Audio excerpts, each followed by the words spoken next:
Mi nombre es Joshua Iván Muñoz Salazar y a nombre de Geoparque Mundial UNESCO de la Comarca Minera y el Centro INE Hidalgo les doy la más cordial bienvenida a esta que es la clausura de la Semana Internacional de Cielo Oscuro con la conferencia Astronomía Prehispánica en Mesoamérica que será impartida por el doctor Jesús Galindo Trejo.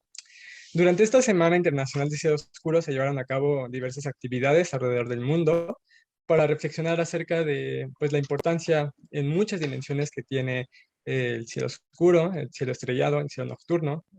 Estos conceptos hablan de lo mismo.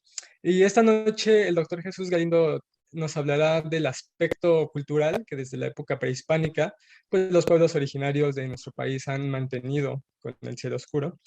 Y bueno, antes de dar la bienvenida, de presentar a nuestro ponente, permítanme agradecer a todas las personas que han apoyado y que han dado todas las herramientas para que este evento se pueda celebrar. Y bueno, primeramente tenemos aquí la presencia del antropólogo Héctor Álvarez Santiago, director del Centro INE Hidalgo, quien nos ofrecerá algunas palabras de bienvenida. Adelante, por favor. Muchas gracias, Joshua. Pues primero para agradecer eh, la oportunidad de realizar un evento de esta categoría, con la participación nada más y nada menos que con el doctor Jesús Galindo Trejo, ¿no? Es un buen momento para celebrar este acontecimiento y bueno, como representante del Instituto Nacional de Antropología Historia en este maravilloso estado de Hidalgo, pues nos complace mucho realizar eventos conjuntos con la UNAM, ¿no? Entonces, pues nos sentimos orgullosos y agradecidos de la oportunidad, ¿no? Ahora, respecto al tema que se va a tocar en esta conferencia por el maestro, por el doctor Galindo, pues yo, desde mi perspectiva, soy antropólogo social de formación y bueno, siempre me he interesado por los aspectos de ritualidad prehispánica, ¿no? Entonces, en esta temática debo decir que la cosmovisión prehispánica prácticamente de todos los grupos originarios, como les llamaste, pues han contenido un fuerte ethos en términos de la concepción del universo, y dentro de la concepción del universo, desde luego, ellos dividen o dividieron el orbe en tres niveles, el Huical, como le llamaban el náhuatl, que es la bóveda celeste, el Tlalticpac, que era la superficie terrestre, y el Tlalocan, que eran las profundidades de la madre tierra, ¿no? Entonces, en esta concepción hay algunos estudiosos, especialmente me viene a la mente Jacques Sustel, que consideraba en uno de sus libros maravillosos que considera él la economía prehispánica en torno al sacrificio como una preocupación de los antiguos mexicanos, contener la fuga de energía, ¿no? Que siempre consideraban que era una situación que teníamos que enfrentar como humanos, ¿no? Pero sobre todo se aceptaban como huéspedes de la tierra. Entonces estas cosmovisiones a la fecha pues son una filosofía de la naturaleza y dentro de esa filosofía se consideraba que cada individuo era un tónal y un rayo de sol, un tónal y un concepto de energía que nos animaba y estaba representado de alguna manera por el calendario ritual. Todas las actividades agrícolas se llevaban a cabo en términos de una fecha, de un calendario.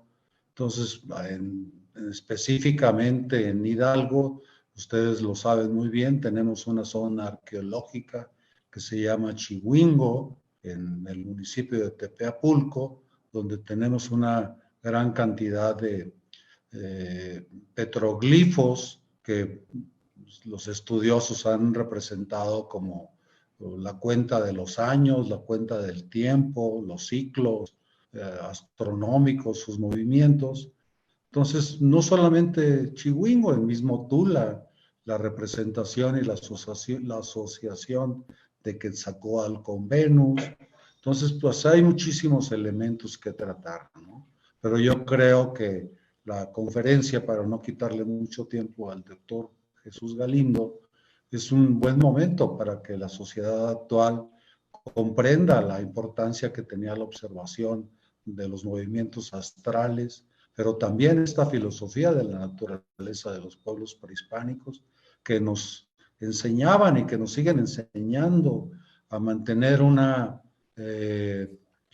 reciprocidad, una relación de convivencia fraterna con la tierra, con los astros, con la naturaleza, y creo pues que es una buena oportunidad para esa reflexión, que aprendamos de ese conocimiento prehispánico de los pueblos originarios. Entonces no tengo más que agradecerles a nombre del Instituto Nacional de Antropología e Historia de la Secretaría de Cultura Federal, y bueno, pues estamos muy atentos a la plática que nos impartirá el doctor Galindo. Agradecidos quedamos como parte del Centro de Hidalgo. Muchas gracias por sus valiosas palabras, antropólogo. Bueno, también agradecer a las personas, como ya decía, que han apoyado tanto la realización de este evento, en particular también a Marisela Anastasia Cruz, parte del Centro INA Hidalgo, y a la licenciada Erika Salgado Martínez, del equipo de Geoparque Mundial UNESCO de la Comarca Minera. Y por supuesto agradecer a todos nuestro amable auditorio por su valiosa presencia en esta actividad de clausura de la Semana Internacional de Cielo Oscuro. Y ahora sí, para darle la voz, toda la voz al doctor Jesús Galindo Trejo, a quien de manera personal admiro mucho, no solo por su amplia y muy interesante experiencia, sino también por su profunda calidad humana, procedo a compartirles una breve semblanza de su quehacer profesional. Permíteme un momento. Bueno, Jesús Galindo Trejo es licenciado en Física y Matemáticas por la Escuela Superior de Física y Matemáticas del Instituto Politécnico Nacional. Realizó estudios de posgrado en la Facultad de Ciencias de la Universidad Nacional Autónoma de México y obtuvo el doctorado en Astrofísica Teórica en la República Federal de Alemania. Fue investigador titular en el Instituto de Astronomía de la UNAM durante más de 20 años en las áreas de plasmas astrofísicos y física solar, y actualmente es investigador titular en el Instituto de Investigaciones Estéticas, también de la UNAM. Su labor de investigación se centra principalmente en la arqueoastronomía del México prehispánico y participa activamente en el proyecto interdisciplinario de la pintura mural prehispánica en México, con sede en el Instituto de Investigaciones Estéticas. Otro interés en su investigación es la llamada astronomía cultural, que trata de la influencia y la participación de la astronomía en el desarrollo de las culturas antiguas y presentes. Es miembro del Sistema Nacional de Investigadores y pertenece a la Unión Astronómica Internacional y a la Sociedad Interamericana de Astronomía Cultural. Ha realizado investigación arqueoastronómica en Malinalco, en el Templo Mayor de Tenochtitlan, en Teotihuacán, en Oaxaca, en Cacaxtla, en la Huasteca, en Baja California, y en algunos sitios de la región maya. Sin más, muchas gracias por su tiempo, doctor Jesús Galindo, y adelante, por favor, estamos muy ansiosos por escucharlo ya. Inicialmente quiero dar las gracias a Joshua a través de este proyecto tan interesante para los astrónomos de encontrar un cielo oscuro, que es básico, a través del Geoparque Mundial Comarca Minera, por la amable invitación, y por supuesto también al antropólogo Héctor Álvarez por la amable presentación. Obviamente que parte de lo que les voy a platicar pues ha dependido mucho digamos, de la existencia de INA. El INA para nosotros es fundamental. En la UNAM tenemos un convenio de colaboración desde hace más de 30 años, porque este proyecto que se comentaba anteriormente, de la pintura mural prehispánica en México, ha trabajado desde hace más de 30 años en identificar, rastrear, investigar la pintura mural prehispánica, que es un elemento cultural sumamente frágil, pero maravilloso. Por ahí a lo largo de la práctica van a ver algunos ejemplos. Entonces, ¿puedo pasar a compartir la pantalla? Bien. Bueno, como se ha comentado, yo quiero hablarles de la actividad astronómica en el México prehispánico y en general, pues en Mesoamérica, por supuesto. Esta imagen que ven aquí, por supuesto, algunos de ustedes la conocerán muy bien, es Monte Albán, uno de los sitios de la cultura zapoteca más antiguos. Y bueno, aquí tengo el señalador, no sé si lo vean. Aquí en la parte noreste de la ciudad alcanzan a ver aquí pues una piedra parada, que es una estela, la estela 18, excavada por el gran arqueólogo Caso. Nosotros andábamos una vez por ahí, en agosto recuerdo, llovía tanto que casi nos ahogamos allá arriba, pero eso sirvió para que se abriera el cielo. Y la siguiente imagen nos muestra, a ver si podemos abrirla. Uy. Bien, esta es la siguiente. Aquí a la izquierda ven la estela 18. Tiene en parte, digamos, inscripciones jeroglíficas que todavía no están muy bien claras, porque, digamos, los epigrafistas mayas tienen más de 100 años investigando el mensaje de los mayas a través de sus jeroglíficos. Sin embargo, los jeroglíficos zapotecos han sido estudiados muy poco, pero probablemente aquí está señalado para qué servía. Se trata de una, digamos, de una estructura originalmente en forma de un paralelepípedo. Andamos por ahí, resulta que aquí a la izquierda, si uno se para, en la parte noreste de la plaza principal de Monte Albán, uno puede ver lo que está aquí en la fotografía. Lo que pusimos aquí fue un tripié con una cámara, todavía no había digital, era analógica, y durante media hora dejamos abierto el obturador y eso es lo que recibimos de imagen. Aquí vemos un punto brillante que corresponde a la estrella polar, que señala la dirección fundamental del cielo, el norte del cielo, y lo que ven aquí alrededor son las trazas de las estrellas, más o menos en 20 minutos. La bóveda celeste gira en torno a este punto brillante que es la estrella polar. Esta parte brillante que ven arriba corresponde a una región de la Vía Láctea que se asoma por ahí, nunca llega al norte. Esto nos indicó que probablemente la estela fue levantada para bajar la dirección fundamental al suelo, a la tierra, y a partir de eso, pues se puede elegir otras direcciones. Por ejemplo, las partes perpendiculares a esta dirección corresponde claramente a la línea este-oeste, digamos, a los equinoccios, aunque hay que tomar en cuenta que los horizontes en esas direcciones son importantes porque vamos a ver más adelante cómo se mueve la bóveda celeste para considerar que no solamente es la dirección importante, sino también la altura del horizonte en grados, en la dirección de esa orientación. Bueno, para iniciar, digamos, esta información, les muestro aquí algunos ejemplos de algunos registros en códices coloniales y prehispánicos que señalan la importancia de observar el cielo en Mesoamérica. Aquí a la derecha es famoso esta imagen que proviene del llamado Códice Mendoza, un manuscrito hecho por orden del primer virrey de la Nueva España, don Antonio Mendoza. Los tlacuilos, los pintores mexicas hicieron los dibujos y los españoles le escribieron aquí el significado. El libro era, o el documento era para el emperador Carlos V, sin embargo nunca llegó a sus manos porque a medio Atlántico fue capturado por un pirata, un barco pirata francés y fue de allá y ahora está en Inglaterra. Aquí arriba pueden ver esta pintura con ojo significa la noche. Este elemento semicircular, oscurecido y lleno de ojos, que son dos círculos concéntricos y digamos del párpado rojo, es el jeroglífico en el centro de México para indicar estrella. Y abajo dice alfaqui mayor, o sea, sacerdote mayor, está de noche mirando las estrellas en el cielo y en ver la hora que tiene por oficio y cargo. Literalmente el sacerdote está echando ojo al cielo. Algo, pero ya prehispánico, equivalente, es lo que encontramos en el Códice Bodley, es un códice mixteco de Oaxaca, donde aparece un templo, claramente, y arriba alrededor aparecen ojos estelares y un personaje asomándose a través de estos palitos cruzados, que probablemente signifique pues, un instrumento básico para señalar la posición aparente de algún objeto del cielo. digamos, un hablante de mixteco decía, no, esto es el toponímico, el nombre de Tlaxiaco, Tlaxiaco en la mixteca oaxaqueña. Bueno, Tlaxiaco es náhuatl, pero es a la vez una traducción del nombre original en mixteco, que significa lugar donde se observa. De acuerdo, pero el hecho que aparezcan estrellas aquí probablemente sí tenga que ver con la observación del cielo.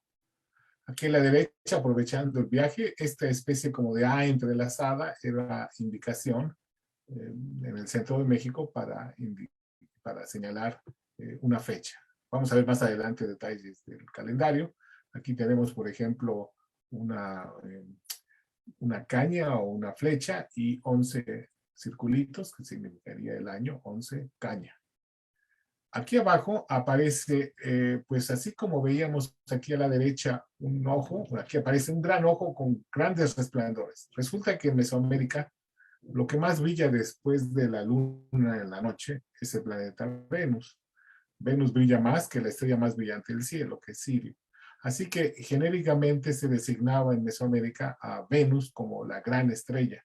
Y aquí estamos probablemente ante la representación en un códice mixteco llamado Códice Vindobonensis, está en Viena, donde aparece claramente este gran resplandor. Lo vamos a encontrar más adelante también. Probablemente estemos ante un templo de Venus. Aquí a la derecha de otro códice mixteco, el códice Nutal, aparece un cielo estrellado y donde el sol claramente tiene en su interior una calavera y del sol fluye algo del mismo aspecto del sol, del mismo color. Y para que uno pueda ver en el sol que algo le sale, solamente se puede dar en el momento de un eclipse total de sol, como vamos a tener en el 2024 próximamente. Después les puedo platicar los detalles. Resulta que en Mesoamérica, de acuerdo a las lenguas mesoamericanas, el fenómeno de eclipse de sol o de luna se designa dependiendo la familia lingüística. Por ejemplo, en náhuatl, en maya yucateco, en totonaco y otros, el eclipse de sol se designa como el sol mordido o mordida de sol, el sol comido. En otras lenguas, como el otomí, el mazahua, el mixteco, se designa como el sol muerto. Aquí probablemente estemos justamente frente a la representación de un eclipse de sol. Aquí abajo tenemos otra fecha, de nuevo está entrelazada, sería el año 1 caña, por ejemplo. Empezamos desde el principio. Está claro que los olmecas representan la cultura madre de Mesoamérica. Aquí a la izquierda pueden ver una escultura muy bonita que está en el Museo Pellicer en Villahermosa. Representa claramente un rostro olmeca que tiene la semejanza con, digamos, la cara, la cabeza de un jaguar o a veces de un niño llorando. Y está viendo hacia arriba y yo podría decir, se trata de un astromo olmeca. Pues sí, es una interpretación posible, pero alguien diría, no, estoy viendo un pajarito aquí arriba. También, vean, la interpretación no tiene más de una posibilidad. Aquí a la derecha, aquí arriba a la derecha, aparece una pintura mural que representa una de las más antiguas pinturas murales mayas. Se encuentra en un sitio que se llama San Bartolo, en Guatemala. Fue descubierta por los saqueadores, ya los arqueólogos llegaron después. Aquí abajo es un dibujo a partir de lo que se puede reconocer, y se trata de una procesión de personajes claramente con perfil maya, frente a otros de pie, muy esbeltos, que tienen claramente el rostro olmeca. Probablemente estemos ante el culto de los mayas hacia probablemente sus antepasados, los olmecas. Así que probablemente los olmecas transfirieron a los mayas cierto conocimiento, ciertos rituales, parte de su religión. Vamos a ver que en el sistema calendárico también los mayas tuvieron su aportación. Aproximadamente es del año 100 antes de Cristo, pero hace un par de semanas apareció que explorando los arqueólogos otros vestigios cercanos a donde encontraron la pintura, descubrieron más pintura destruida, pedazos, y en ellos encontraron un rastro de una inscripción calendárica que, de acuerdo al carbono que encontraron ahí, el carbón que nos da posibilidad de datar, encontraron que esa fecha provendría por lo menos del año 300 a.C., que ya es bastante temprano, que ya, digamos, compite con fechas olmecas. El sol, por supuesto, es lo que más brilla y sabemos que es fuente de luz y calor, pero también del tiempo, como vamos a ver más adelante. Aquí a la izquierda tenemos un incensario que proviene de Palenque, que representa al dios solar Kin, aquí dado con grandes ojos, normalmente viscos, y un solo diente en forma de T. Esa forma de T corresponde a uno de los nombres de las representaciones de los días que vamos a ver más adelante. Aquí a la derecha arriba es una pintura mural que fuimos testigos de nuestro proyecto, como los arqueólogos de Lina en Yucatán descubrieron en una ciudad llamada Mayapán. Es una ciudad tal vez la última gran urbe antes de la llegada de los españoles a Mesoamérica, y está representando un disco solar. En el interior aparecen, porque son varios soles, varios elementos como este, aparecen personajes como sumergiéndose, y a ambos lados aparecen otros personajes armados como custodiando al sol. Sin duda esto está relacionado con el sol, aunque viendo el estilo, diríamos, pues no es el caso típico que nos hace recordar a los mayas. Pero resulta que Mayapán, de acuerdo a las crónicas del siglo XVI, en Yucatán, se dice que fue fundada por Quetzalcóatl, que venía de México. Ya para entonces hay influencia en esta región de Yucatán. Abajo tenemos una vasija mixteca con representación del sol obvio, ¿verdad? Circular, con rayos. Esto es común. El sol que lo vemos bajo ciertas circunstancias como una gran esfera roja, amarilla, naranja, blanca. Obviamente se trata del sol, lo que más brilla en el cielo, sin duda. Bueno, después de esto, nadie va a dudar que los mexicas tenían al sol como una deidad muy importante. Tan solo la llamada piedra del sol o calendario azteca, pues es una representación labrada muy hermosa por su simetría, que nos muestra algunos elementos calendáricos y solares. Por ejemplo, en el centro aparece el dios Tonatio, que es lo que significa en náhuatl sol, aquel que va iluminando, aquel que va calentando. Aparecen 4 cuadritos en torno al dios solar, que representa, según la mitología mexica, las épocas en las que la humanidad habría vivido y habría sido aniquilada por cataclismos. Por ejemplo, aquí está el dios Heca, el dios del viento. Sopló tanto el viento que barrió con los humanos, solamente algunos se salvaron en forma de monos, o llovió tanto que se inundó toda, o bajaron jaguares del cielo y devoraron a los humanos, en fin. A la vez, estos 4 cuadritos forman el perfil de uno de los 20 nombres, vamos a ver más adelante, de los días, cómo se organiza el tiempo. Y normalmente las deidades, no solo las mexicas, sino en general las deidades mesoamericanas, además de su nombre propio, tenían un nombre calendárico, que sería la fecha en la que se festejaba la deidad. Y en el caso del sol, el nombre calendárico es 4 movimientos. Nau y Olin, tenemos 4 elementos aquí, 4 circulitos, y este forma el glifo de Olin. Después aparecen 20 cuadritos aquí alrededor, que son los 20 días de la veintena, que no es un mes, pero está asociado a esta división del año por periodos fijos de 20 días. Y aparece además gran cantidad simétricamente puestos de rayos solares, y todo el diseño está, digamos, enmarcado por 2 serpientes. Aparentemente aquí en la cola tienen papel, y los elementos que tienen, en que se divide la serpiente, son jeroglíficos de fuego, son serpientes de fuego. Aquí abajo se enfrentan las fauces de las 2 serpientes.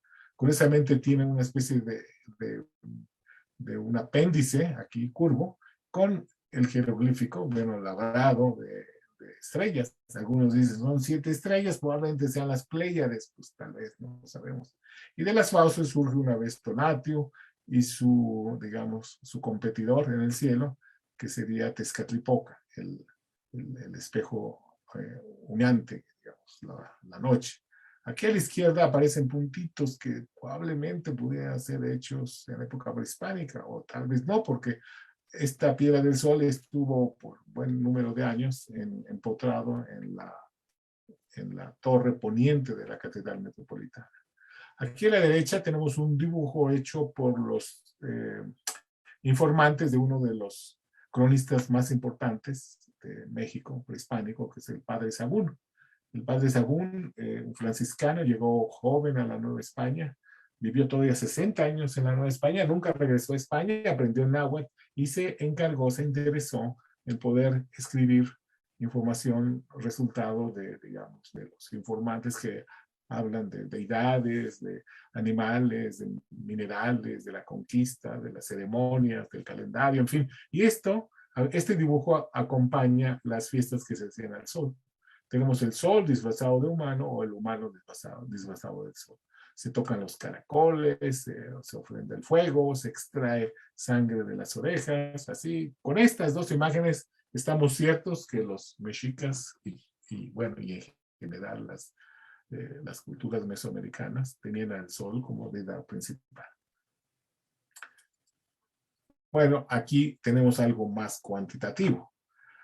De los códices que sobreviven de la región maya, 4 son ellos. Uno recientemente, hace un par de años, digamos, identificado como original, apareció por allá en la Lagunille. Los otros 3 se encuentran fuera de México. Aquí a la derecha está el códice que se encuentra en la ciudad alemana de Dresden. A la izquierda está el que se encuentra en Madrid y otro que se encuentra en París. Bueno, aquí estas 2 páginas, o parte de 2 páginas, representa justamente eclipses. Aquí tenemos el glifo maya del sol, obscurecido parcialmente por estas como alas de mariposas y colgando de unos rectángulos que los epigrafistas, los mayistas, identifican como objetos del cielo. Aquí, por ejemplo, este es el glifo del día, este es de la oscuridad, y abajo está en el proceso de ser devorado por un monstruo o por una serpiente emplumada, y corresponde al nombre, digamos, en maya yucateco, que corresponde a eclipse, que es Chivilquín, que significa mordida de sol. Además, en el sistema de punto y barra, que no solamente los mayas lo utilizaron también los zapotecos y los teotihuacanos, donde una cuenta, una ruedita significa la unidad y la barra significa 5. Aquí tenemos el número 11, por ejemplo. Y es un sistema posicional. Así como si escribimos 1952, sabemos que es 1952, que es una manera corta de expresar 1 por 10 al cubo, más 9 por 10 al cuadrado, más 5 por 10 a la 1, más 2 por 10 a la 0. Si en lugar de potencias de 10 utilizamos 20, porque el sistema es vigesimal, llegaríamos a la manera como los mesoamericanos escribían números. Y aquí podemos leerlo. Aquí tenemos posicionalmente, tenemos el 8 y tenemos el 7 veces 20 y 8 veces 20 a la 1, a la 0, que es 1. Tenemos el 148, 177 y múltiplos de este número. Pero alguien dirá, ¿y eso qué? ¿Qué dicen esos números? Bueno, pero para el astrónomo está claro. Es el número de días que transcurren después de un eclipse de sol o de luna para que venga. Ahorita vienen, digamos, generalmente vienen separados los eclipses por 2 semanas. Por ejemplo, próximamente va a haber un eclipse, de hoy a mañana, sí, fácil, y dentro de 2 semanas va a venir el de luna. El eclipse de sol en estos días pues no se ve, pasa por allá por África, no lo vamos a poder ver, pero el de luna sí va a ser total, va a ser interesante. Eso va a ser del 15 al 16 de mayo, más o menos 2 semanas después del solar. Además, vamos a ver en las inscripciones mayas de fechas, aquí aparecen, y durante varias páginas, esto corresponde a fechas que van a lo largo de unos 33 años, que corresponden a eclipses reales, pero que no todos observaron desde Tierra Maya. Y eso es una manera muy moderna de hacer astronomía, porque el astrónomo moderno no calcula solo lo que puede ver desde su ventana. Entonces yo creo que esto es de los grandes avances de la astronomía mesoamericana. Acá a la izquierda aparece del Códice Madrid, aparece la misma representación, el sol obscurecido siendo devorado por un monstruo. Aquí tenemos el glifo esta X, por ejemplo, que proviene desde los jeroglíficos olmecas, pues corresponde, uy, me eché para adelante, corresponde a lo que interpretan como el cielo. Y estos serían las 4 direcciones, el quincunxen que llaman las 4 direcciones que pueden corresponder a las posiciones extremas del Sol, vamos a ver más adelante, y el centro. Bueno, ahora sí, la luna sabemos que es lo que más brilla en el cielo nocturno. Y así como los japoneses, los chinos y los coreanos veían en los mares de la luna, en una luna llena, veían el perfil de un conejo, los mesoamericanos también lo identificaron con un conejo. Aquí vemos del códice Borgia, que se encuentra en el Vaticano, que probablemente provenga de Cholula, en Puebla.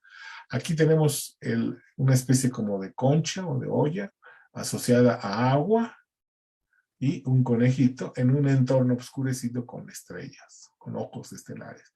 Y enfrente tenemos una deidad, la Tzolteotl, asociada a las hilanderas, y vean cómo su nariguera tiene el mismo perfil que la luna. Se considera que es una deidad lunar.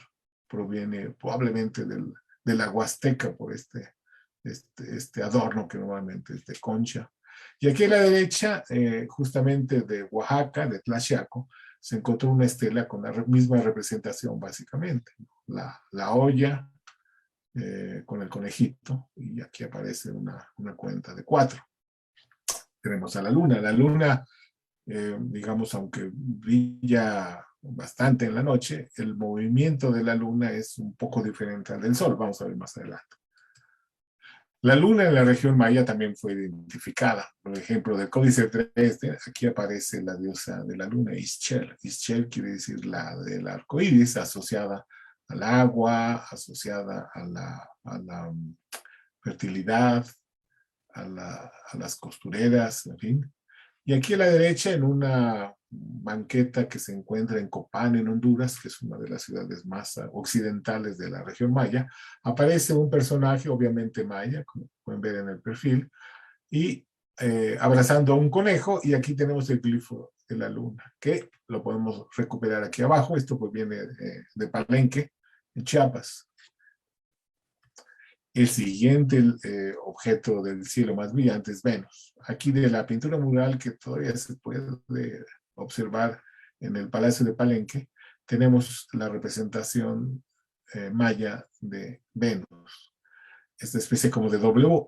Las 2 rueditas que aparecen, algunos la quieren identificar con la característica que tiene, que Venus observa solo en la mañana o solo en la tarde, debido a que la órbita de Venus está contenida en la nuestra, en la Tierra. Y entonces a veces se cruza entre nosotros y el Sol lo borra, o pues pasa atrás del Sol y tampoco lo vemos. Y solamente cuando se logra alejar suficientemente del Sol, lo vemos antes de que salga el Sol o después de que se metió el Sol.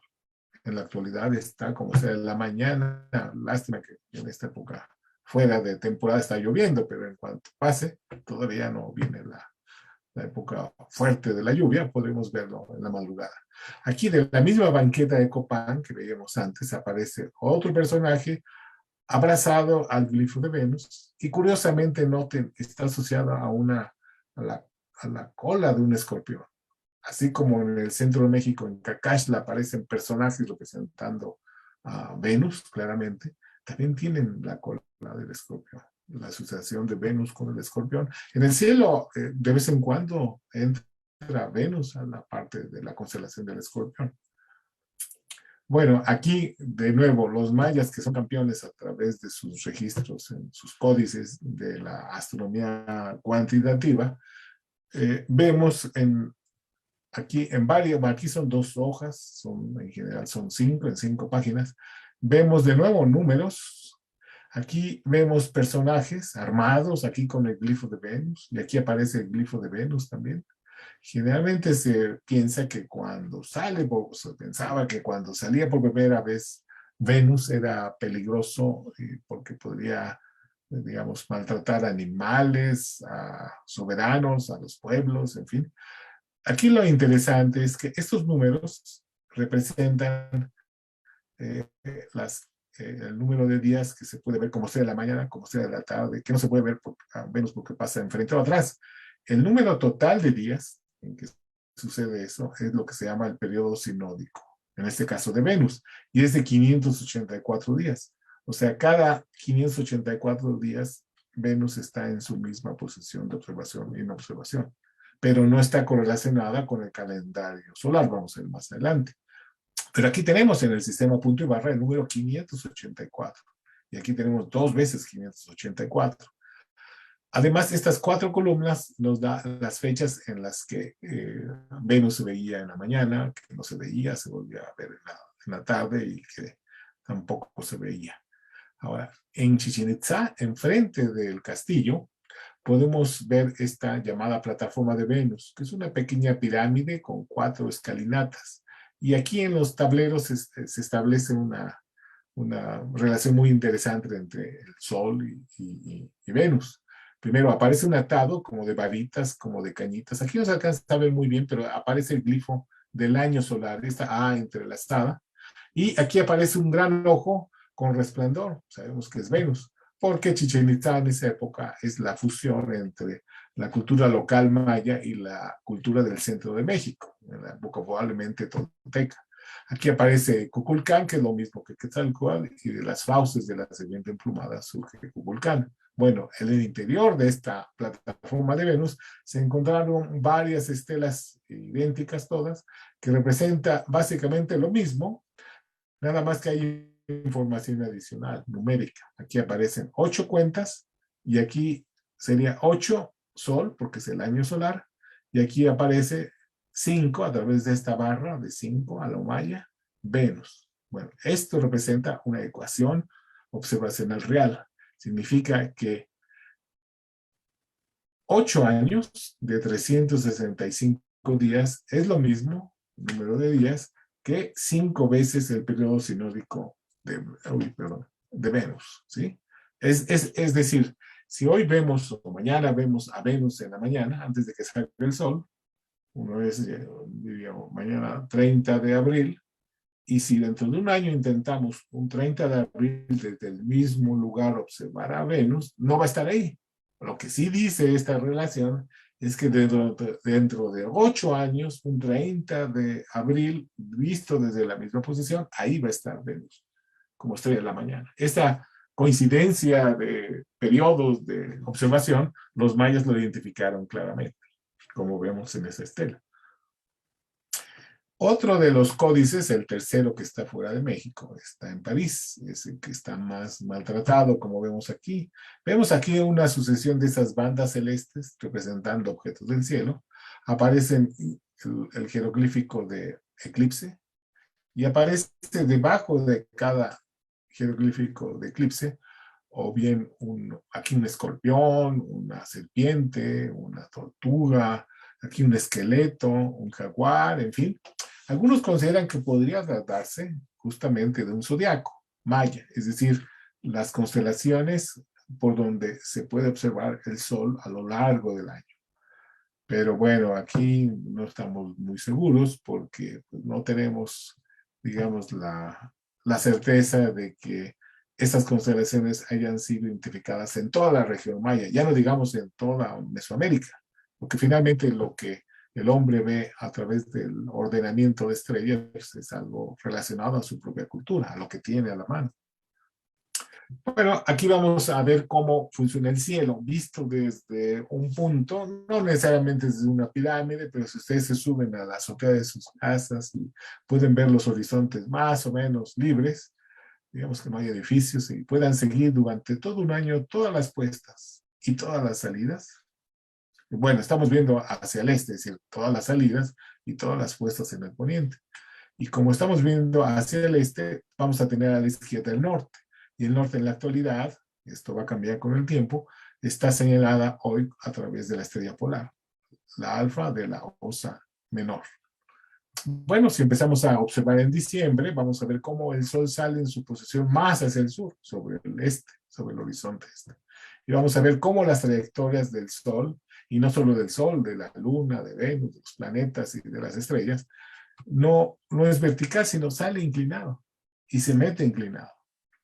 Y este ángulo entre la vertical, la línea perpendicular al horizonte, y la trayectoria del objeto es numéricamente igual a la latitud del observador. Aquí estamos más o menos en el centro de México a 19 grados y medio, o sea, esta inclinación es de 19 grados y medio. Y aquí se puede ver cómo y por qué la trayectoria del Sol en su posición extrema, llamada solsticio de invierno, es más por arriba es más corta que por abajo del horizonte, es decir, la noche es más larga que el día. 6 meses después estaremos en el otro extremo, en el solsticio de verano, donde se va a invertir de tal forma el movimiento que la trayectoria por arriba del horizonte es más larga que por abajo del horizonte y el día es más largo que la noche. Cuando estamos a medio camino, es el equinoccio, es decir, cuando se equilibra el número de horas por arriba del horizonte al número de horas por abajo del horizonte. Hay una posición, digamos, un evento muy llamativo que solamente se puede observar entre el trópico de Cáncer, digamos, Zacatecas, Tamaulipas, y el trópico de Capricornio al norte de Argentina. Solo en esa franja de territorio, en diferentes momentos, en diferentes días, dependiendo en dónde esté uno en esa franja, una vez de que sale el sol y se eleva, justamente a mediodía, cuando cruza la línea norte-sur, que es a mediodía, alcanza el cenit, es decir, arriba de nuestras cabezas. Por ejemplo, en Europa nunca van a tener el sol arriba de sus cabezas, porque no están dentro de la zona tropical.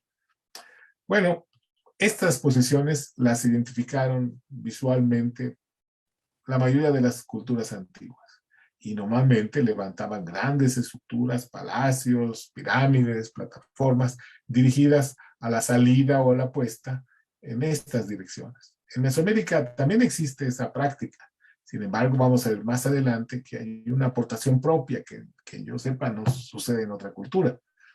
Bueno, a comparación, Venus aquí dice que esta trayectoria, no es que en una madrugada Venus haga esto, significa que antes de que salga el sol, en días sucesivos, Venus va a aparecer en diferente posición.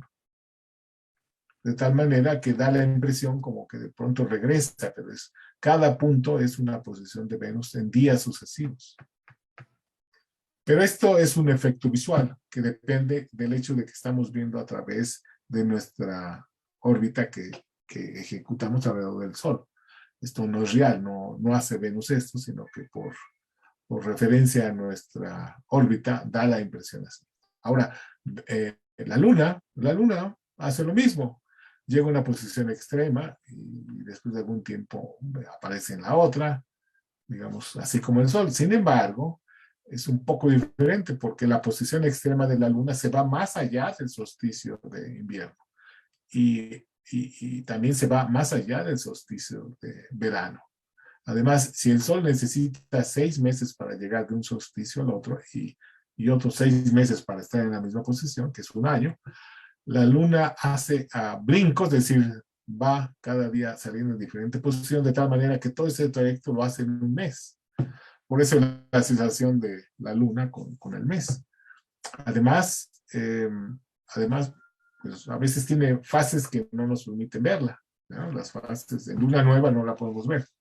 Entonces, y día con día, curiosamente, si hoy vemos salir la luna y desde un punto dado, y mañana queremos verla, pues mañana va a salir más o menos 50 minutos después que el día anterior. Se va retrasando, en fin, es algo complicado, pero digamos, existe la posibilidad, y tenemos algunos ejemplos donde los prehispánicos orientaban a esas posiciones singulares de la luna.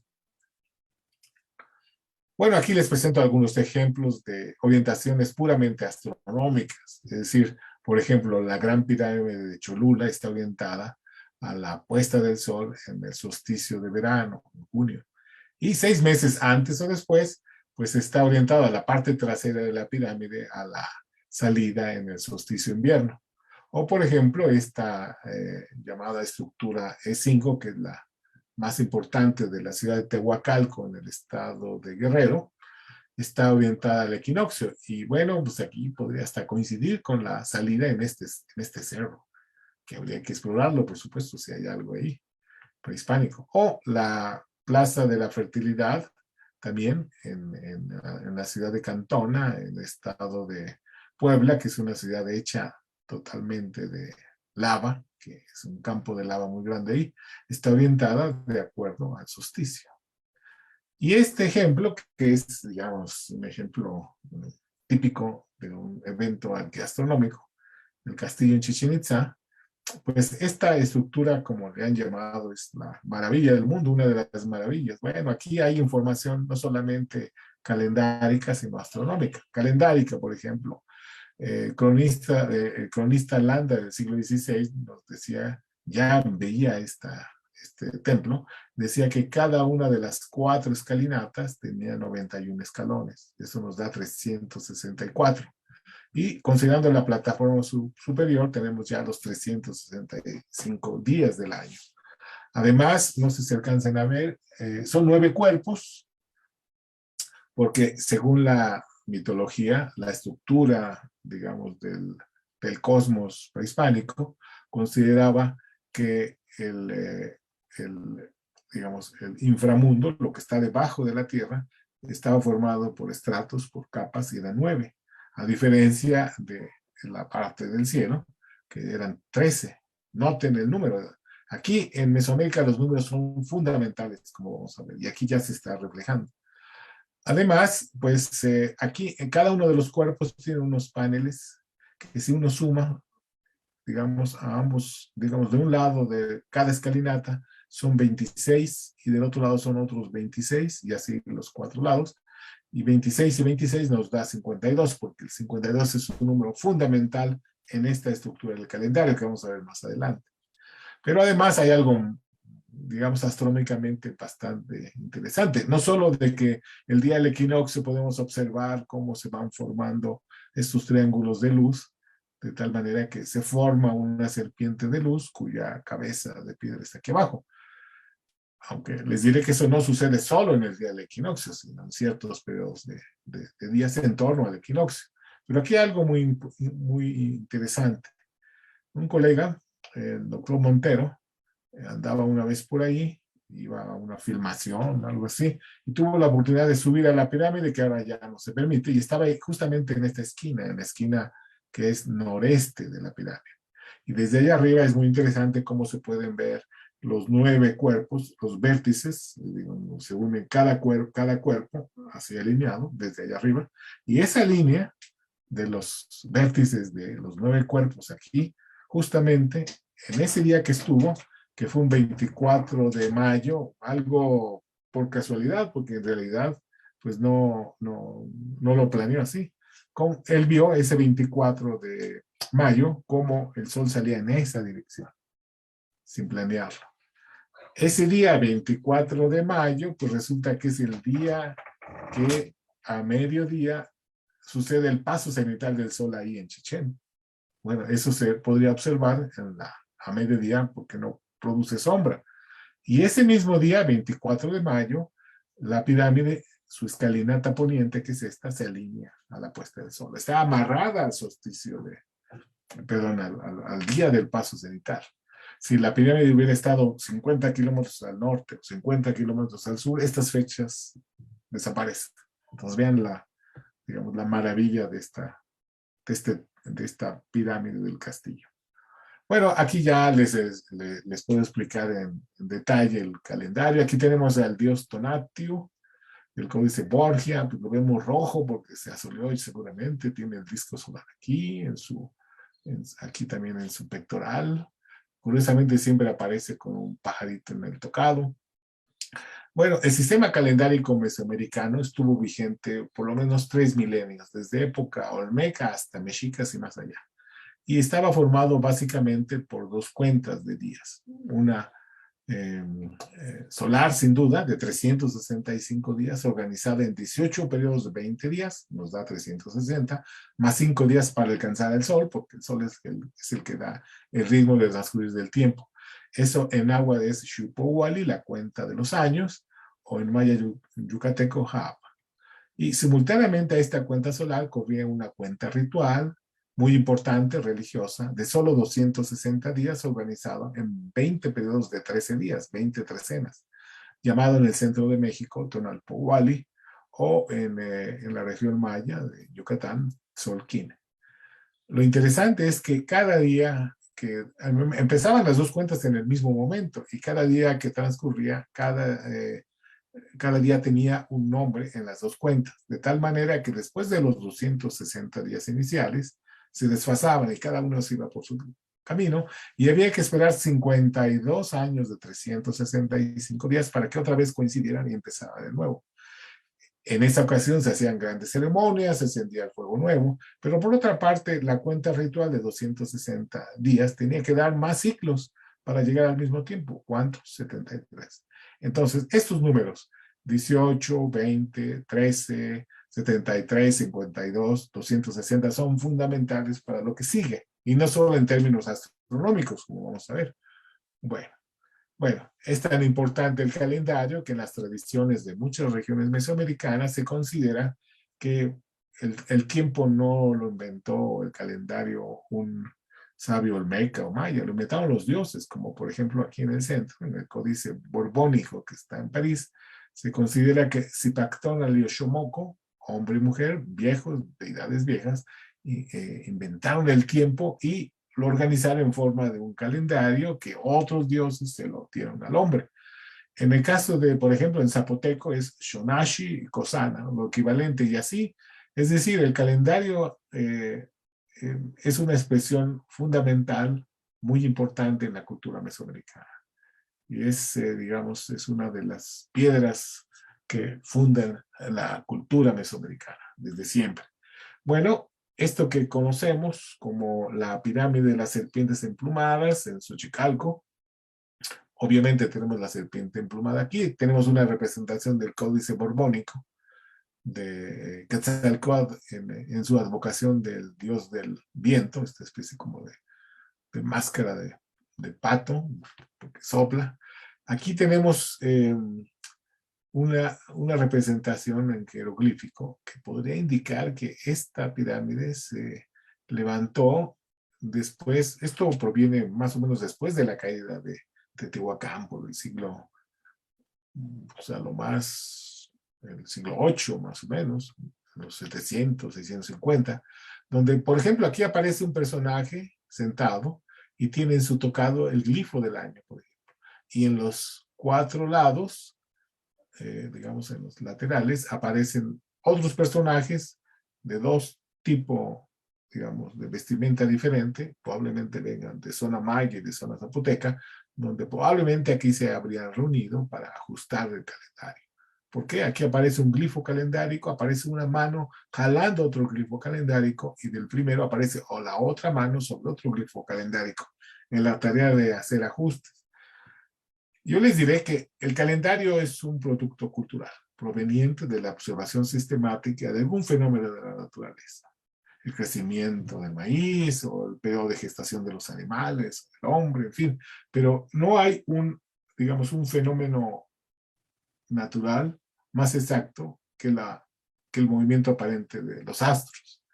Así que probablemente, como utilizamos la unidad básica para observar el día, ¿verdad?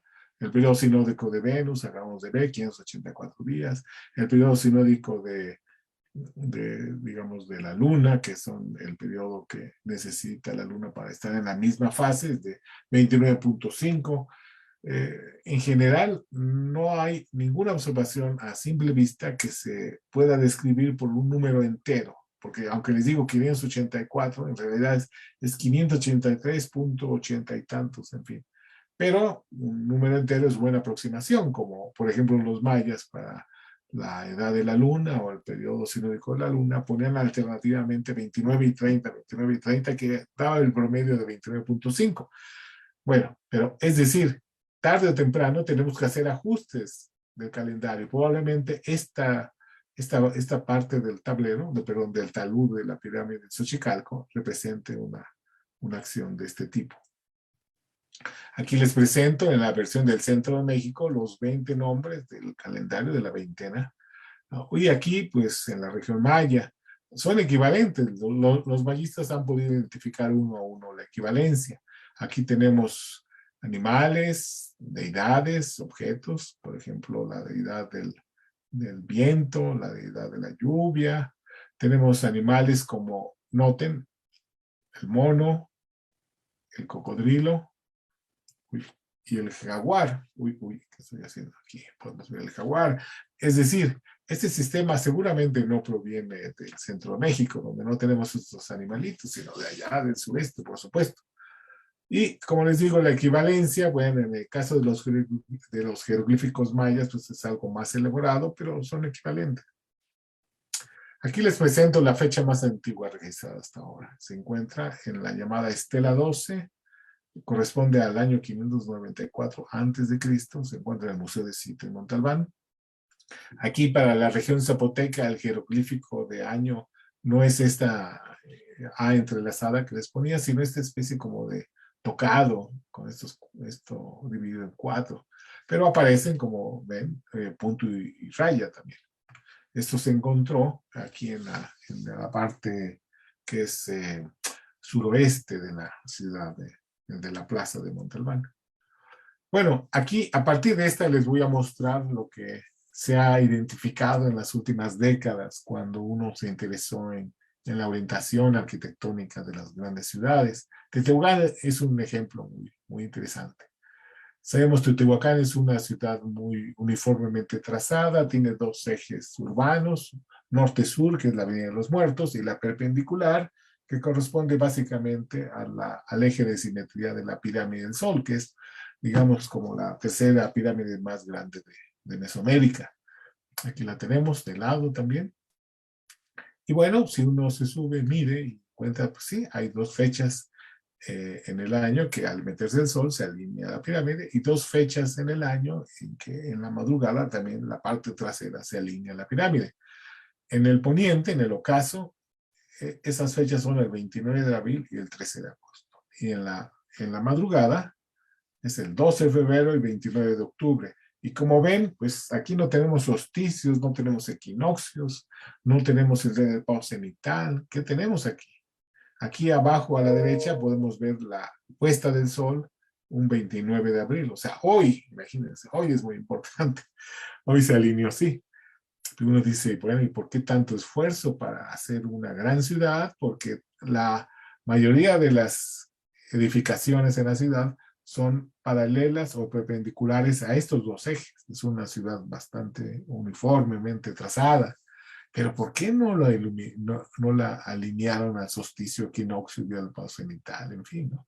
Bueno, si uno se sube a la pirámide y observa, digamos, todas las puestas, todas las mañanas, todas las madrugadas, toda la salida del sol, podemos entender qué es lo que está detrás de esto. Y eso lo podemos ver en este diagrama. Por ejemplo, si el 29 de abril vemos la primera alineación a la puesta, seguimos observando mañana 30 de abril, 1 de mayo y así sucesivamente. Como estamos viendo al poniente, a la puesta, pues vamos a ver que el sol se va a ir poniendo lentamente más hacia la derecha, más hacia el norte. Así que hay que esperar 52 días, recuerden el número, para que llegue a su posición extrema en el solsticio de verano, 21 de junio. Seguimos observando ahora lentamente, día con día, el sol va a regresar y después de otros 52 días llega la segunda alineación del año, 13 de agosto.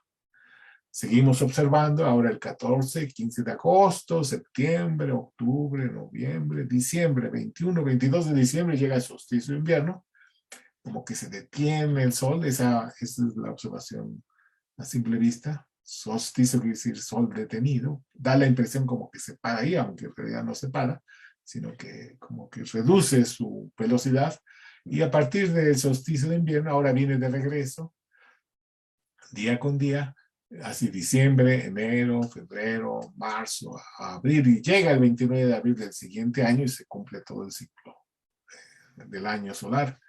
Lo interesante es que desde el 13 de agosto, ida al solsticio de invierno y regreso al 29 de abril, transcurren 260 días. Aquí está claro, 52, 52, 260.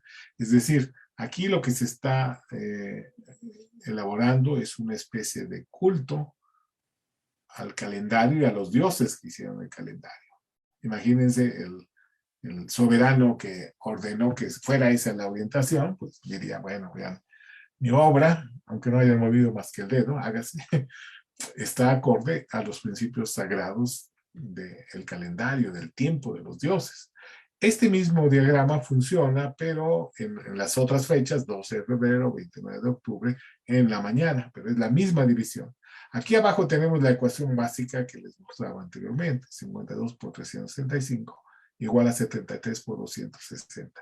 Pero pues Teotihuacán surgió por el año 100 y por el 700 se acabó.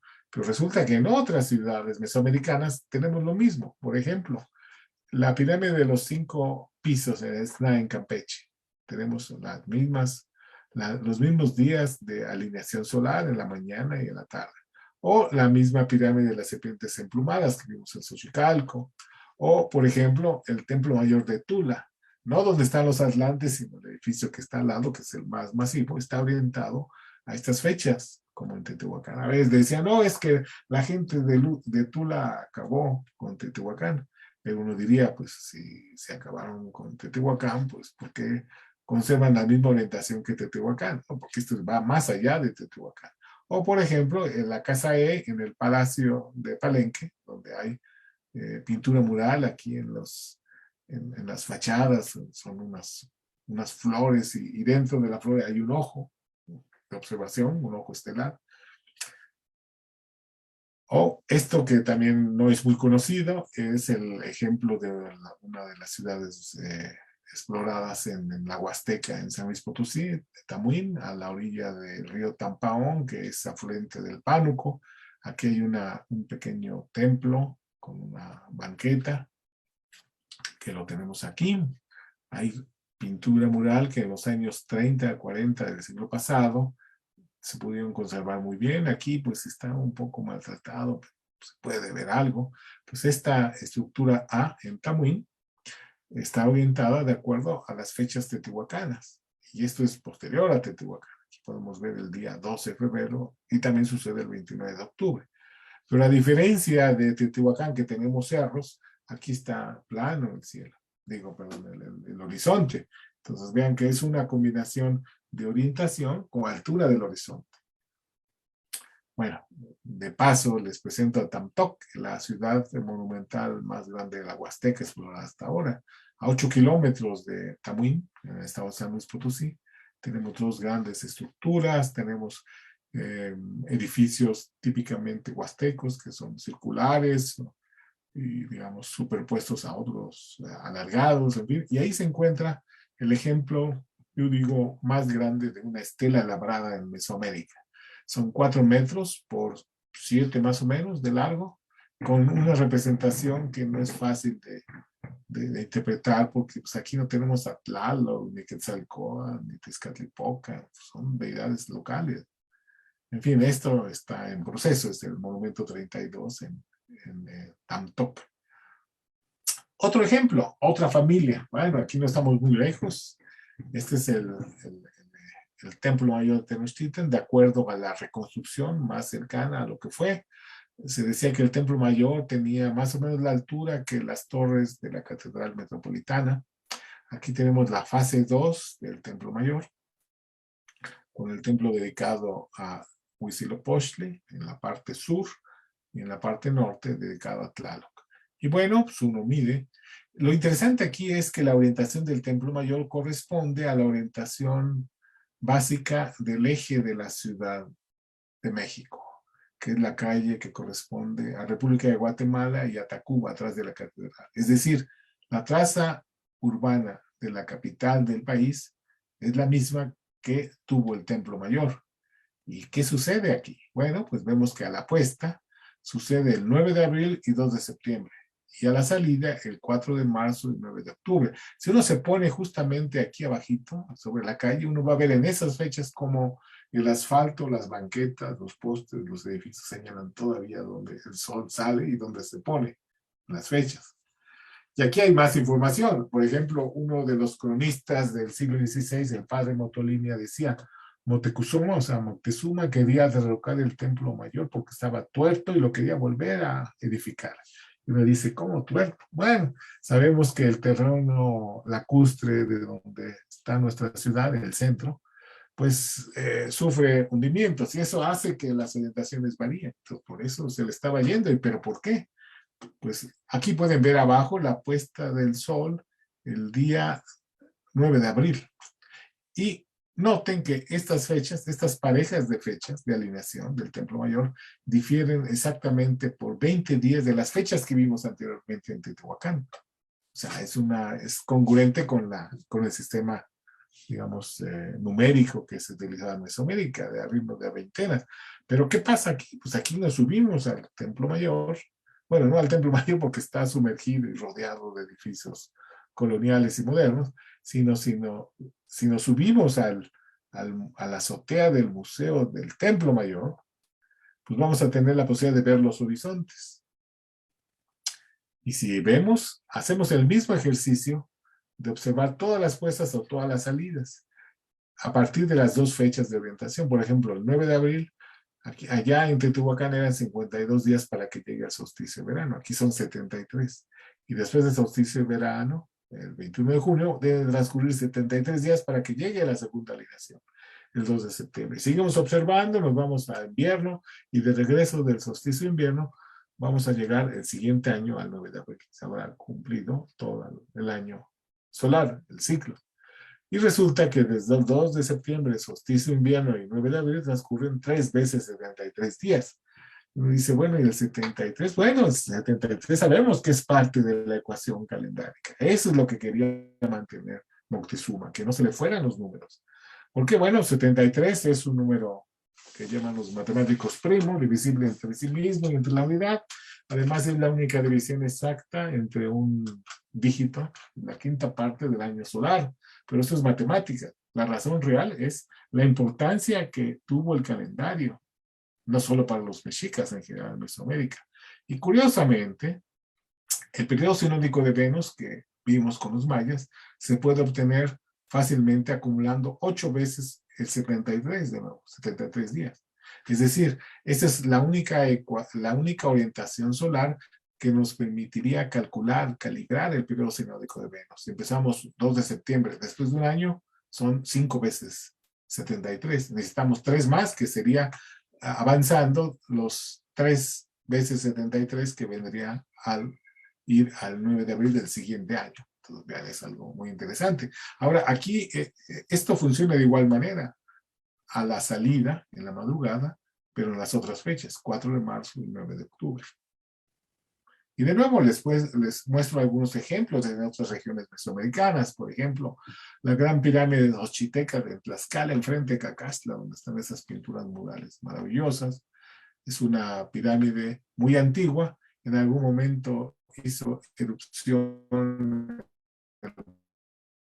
hizo abandonar esta pirámide, pero llegaron después, por el año 700, los Olmecas Xicalaca, los que supuestamente pintaron los murales y construyeron 3 cuerpos allá arriba y están girados respecto a los originales antiguos, y estos 3 cuerpos están señalando las mismas fechas, o sea, 2 veces 73 y 3 veces 33.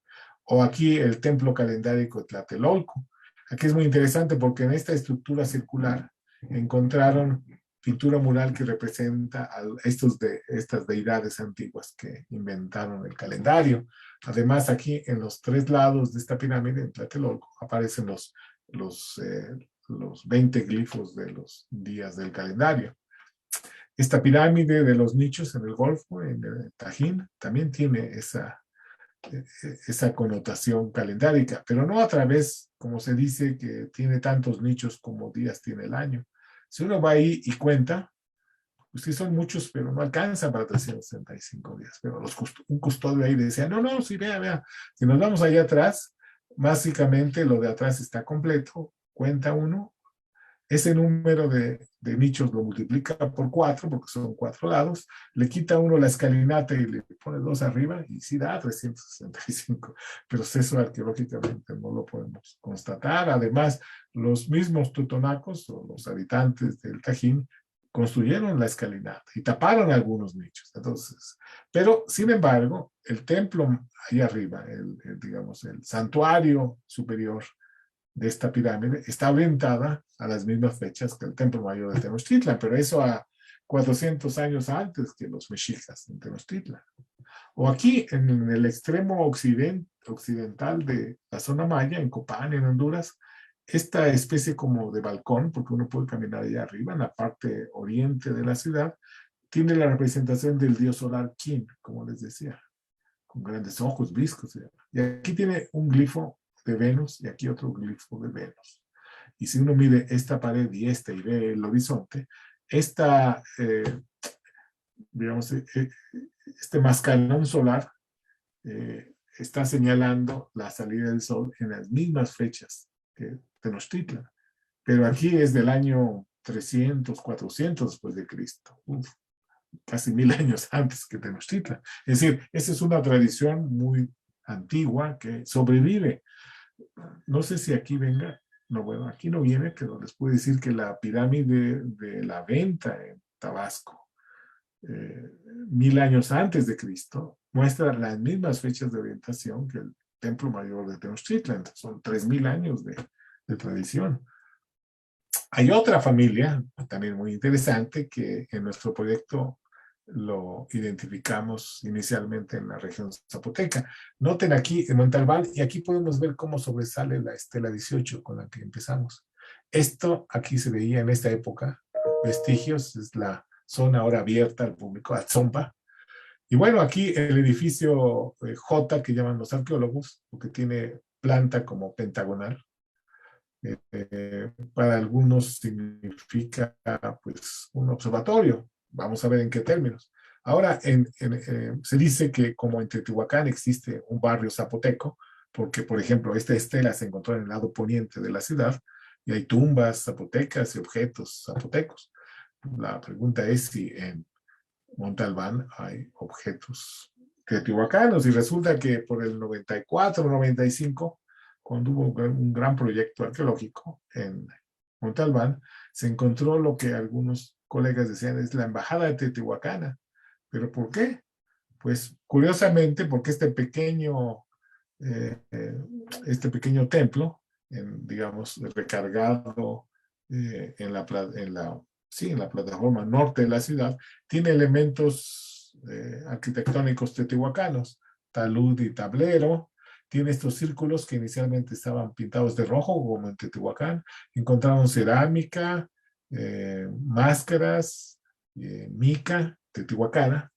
Y entonces cuando vimos eso dijimos, bueno, a lo mejor está orientado de como Teotihuacán. Bueno, entonces nos permitieron, y esta es la visión desde aquí arriba, en la parte central, hacia el valle de Oaxaca. Es como unos 200 metros allá abajo está.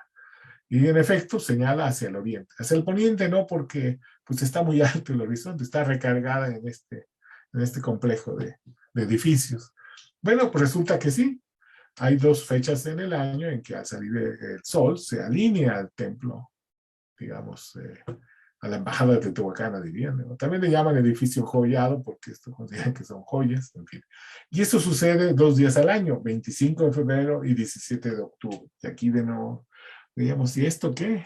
No hay solsticio, no hay equinoccio, no hay día del pau cenital. El día del pau cenital aquí es el 8 de mayo y el 5 de agosto. Pues aquí no hay estas fechas.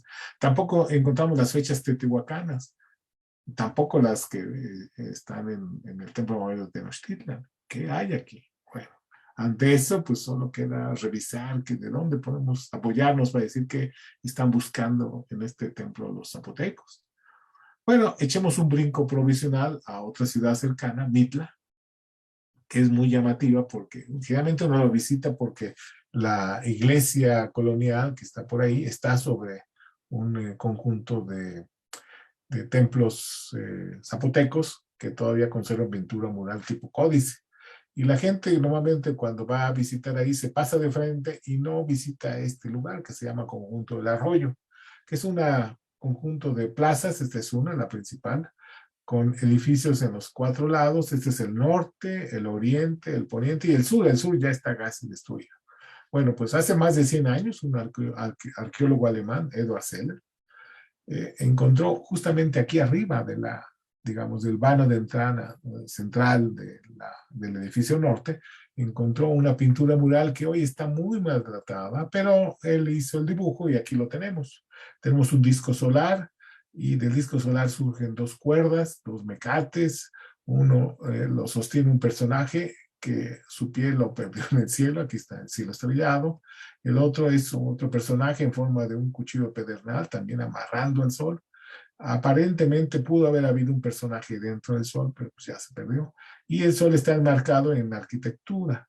Es decir, no se sabe si sean templos o sean las paredes de un juego pelota, algo así. Y todo esto está, digamos, sobre el lomo de un jaguar que tenemos aquí, y tenemos el glifo de Venus. Y esta parte está ampliada, pero corresponde a lo que continúa aquí a la derecha. Tenemos un cielo estrellado, aparece un escorpión, arácnido, aparecen ojos estelares y el glifo de Venus.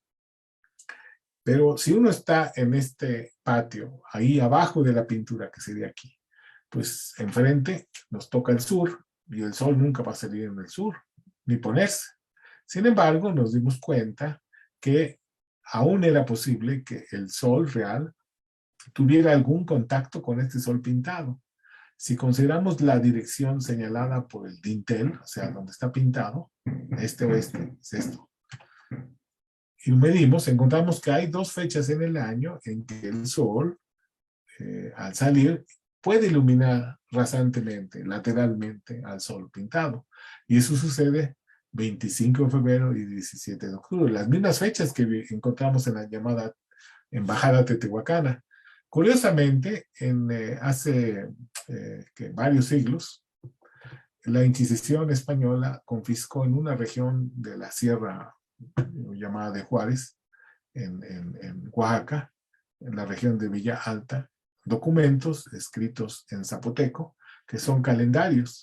Y en uno de esos aparece que el 25 de febrero se inicia el año. Entonces, vean, aquí hay pistas de por qué encontraban 25 de febrero.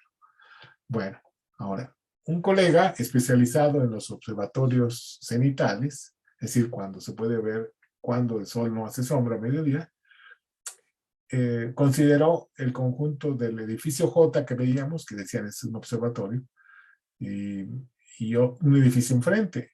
Hace más de 30 años, un astrónomo y un arqueólogo encontraron que el eje de simetría, o sea, la orientación de este edificio, señala a estos cerros en el noreste del valle. Y eso sucede pues 2 veces al año, pero, no, perdón, o sea, en esa dirección es demasiado al norte, ahí no alcanza a salir el sol anda más hacia la derecha, diríamos. Pero ahí, en la época en que se construyó este templo, más o menos por el inicio de la época cristiana, el nacimiento de Cristo, pues ahí salía la sexta estrella más brillante del cielo, que se llama Capella. Pero debido a que el eje de rotación de la Tierra cambia con el tiempo, ahora esa estrella anda por otra parte. Sin embargo, ellos no se dieron cuenta que esa misma línea que ellos analizaron, antes de salir al horizonte, le pega a la escalinata de este edificio llamado P. Y justamente le pega a la entrada de una especie como de cámara. O sea, uno entra, es como de 2 metros de ancho por unos 6 de profundidad. En el fondo hay una especie como de asiento que puede ser parte de la subestructura, y arriba hay un tubo de piedra. Y eso permitiría, pues, registrar el día del paso cenital, que eso sucede, como decía, el 8 de mayo y el 5 de agosto. Entonces, un colega, Morante, se metió ahí a observar cómo entraba la luz y encontró que el primer día en que el sol entra como digamos, como un hilo de luz, es el 17 de abril. Llega el paso cenital en mayo, ahora el sol se va hacia el norte, y el 5 de agosto, perdón, sí, el solsticio de verano llega a su posición extrema y ahora viene de regreso, viene el segundo paso cenital el 5 de agosto, ahora se va hacia el sur, el sol, y el 25 de agosto entra por última vez como un hilo al suelo. Entonces, él identifica 17 de abril y 25 de agosto como fechas señaladas por la estructura de este observatorio. Aquí, esta imagen nos muestra justamente en la cúspide de aquí de este templo, la dirección del edificio J que está aquí. Ahora, ante la pregunta, ¿qué fechas están aquí señaladas? ¿Qué relación tiene con, digamos, fechas calendáricas en la región zapoteca, por lo menos? Resulta que en 1578 un fraile dominico, el fraile Juan de Córdoba, escribió la primera gramática del idioma zapoteco. Muy interesante, describe todo lo que es la gramática, pero también habla del calendario. Y ahí escribe, estos zapotecos dividían el año ritual de 260 días en 4 partes de 65 días. Y a cada una de estas partes las identificaban con cosijo. Cosijo o cosío es el nombre como del Tlaloc del centro de México, del Chac en zona maya. Entonces, el 65 de pronto aparece muy importante. 65 es 5 veces 13, nótese. Bueno, pues resulta que un diagrama como este nos explica por qué estos números. La embajada teotihuacana está orientada el 25 de febrero y el 17 de octubre. Igual el sol en Mitla se ilumina. Y esas dos fechas están separadas por 65 días antes y después del solsticio de invierno. Ahora, las fechas de entrada extrema del sol en el edificio P de Monte Albán, 17 de abril y 25 de agosto, están también separadas por 65 días antes y después del solsticio de verano. Y entre estas parejas de fechas quedan 52 días. Ven, es una manera muy equilibrada de intercalar el Tonalpohualli de 260 como 4 veces 65 en el Xiuhpohualli, o sea, en el año. En maya, perdón, en zapoteco, Pille es el Tonalpohualli, el de 260, y Itza es el solar de 365 días. O sea, de pronto, cosijo, que ellos decían causaba todas las cosas en la tierra, se convierte para la región zapoteca en algo fundamental y en torno a eso orientan. Ahora, como cuando estuvimos en el proyecto de pintura, estamos en el proyecto de pintura mural en Monte Albán, ahí la pintura se reduce básicamente en las tumbas. Y entonces medimos la orientación de los edificios que están arriba de las tumbas y encontramos que aparece la familia como en Teotihuacán o la familia de Tenochtitlan. O sea, aquí los zapotecos utilizaban la propia, que es esta, pero también las que en otras partes de Mesoamérica se utilizaron. Así que como comparación les puedo mostrar que, por ejemplo, las pirámides más altas de Mesoamérica son las que están en Tikal, en Guatemala. Pues el templo 1 y 2 están orientados en estas fechas que acabamos de ver, de Cosijo. Oxquintoxeca de Uxmal en Yucatán también tenemos la misma orientación. En Civilchaltún, por ejemplo, tenemos también la misma orientación. Y algo dijimos, bueno, pues no solamente se reduce a la región zapoteca, en la región maya también tenemos esto. O inclusive muy al norte, en Guanajuato, en la llamada Cañada de la Virgen, tenemos un patio hundido con 13 edificios alrededor, noten, 13 cuartos, notes el número, y la orientación hacia la salida del sol son en las mismas fechas que las que hemos encontrado en Monte Albán. Es algo pan-mesoamericano, no solamente de cierta región. Así que, bueno, aquí diría, bueno, pero entonces el sol, bueno, también hay cosas relacionadas con la noche, porque pues también el cielo de noche es muy atractivo.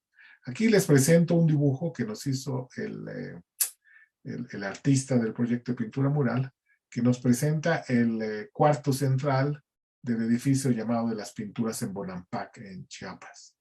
Es un conjunto de 3 cuartos totalmente pintados con escenas de batallas, de bailes, de música, presentan al heredero, las damas están ahí, en fin.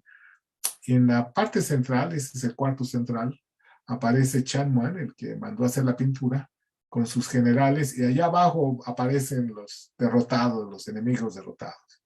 Y en la parte de arriba, es decir, si uno se para ahí abajo del Chan Muan y ve uno hacia afuera, Arriba, en la bóveda, aparecen estos 4 cuadritos que llaman cuadretes, los mayistas. Aquí aparece una tortuga con 3 glifos de estrella. De este lado aparece una manada de jabalíes con glifos de estrella. Aquí aparece un personaje con 2 glifos de estrella y un palito señalado a la tortuga. Y aquí aparece otro personaje con una especie de charola, que algunos dicen pues, es un espejo de pirita. Allá abajo se encontraron varios, que es un mineral reflejante, y 2 glifos de estrella. Y uno dice, bueno, pero el cielo cambia con el tiempo. Pero el cielo nocturno cambia relativamente rápido. Se debe a que, digamos, el plano en que giran todos los planetas, inclusive la Tierra, pues ese plano oscila, entonces van cambiando la posición de las estrellas. Pero lo fabuloso de los mayas es que durante la época clásica, entre el año 100 y 800, los mayas elaboraron un sistema muy exacto del tiempo.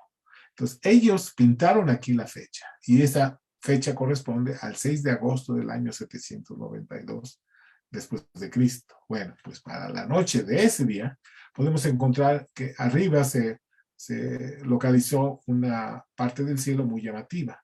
Esa es la constelación de Orión con sus 3, con el cinturón de Orión.